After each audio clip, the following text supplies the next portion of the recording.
ఒకప్పుడు రోజులు ఎలా ఉండేవంటే తల్లి తండ్రి కూలీ నాలి చేసుకునేవాళ్ళు, పిల్లలు మాత్రం డాక్టర్లు, ఇంజనీర్లు, లాయర్లుగా తయారయ్యేవాళ్ళు.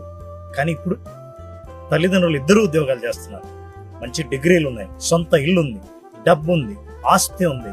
కానీ మరి పిల్లలు ఏం చేస్తున్నారు? ఇన్స్టాగ్రామ్లో, సోషల్ మీడియాలో పనికి మాలిన పాటలకు డ్యాన్సులు వేస్తూ వైరల్ కావాలనే టైం వేస్ట్ చేస్తున్నారు. ఈ ప్రయత్నంలో జీవితంలో విజయాన్ని సాధించే మార్గాల్ని మర్చిపోతున్నారు. ఏ ఊళ్ళో చూసినా, ఎప్పుడు చూసినా సరే చిన్నపిల్లలు పార్కుల్లో చేతుల్లో గేమ్లో ఆడుతుండడం, రీల్స్ చూస్తూ ఎప్పుడూ ఫోన్ వాడుతూ ఉండడం కనిపిస్తుంటుంది. ఒక్కసారి చైనా దేశంలో చూస్తే 18 ఏళ్లలోపు పిల్లలు సోషల్ మీడియా వాడటం బంద్ చేశారు. ఆ వయసులో శారీరక వ్యాయామం, కోడింగ్, ఆర్టిఫిషియల్ ఇంటెలిజెన్స్ వంటివి నేర్చుకుంటున్నారు.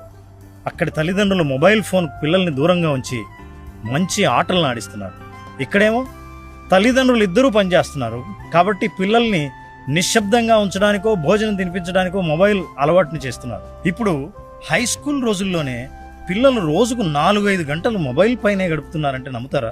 ఇంకా చాలా మంది పూర్తిగా శారీరక శ్రమకు దూరమై చిన్న వయసులోనే కంటెంట్ క్రియేటర్ వేటలో బిజీగా ఉన్నారు. ఇక్కడి చర్చ ఏ దేశం గొప్పది అన్నది కాదు, పిల్లల్ని మొబైల్ నుంచి దూరం చేయడం.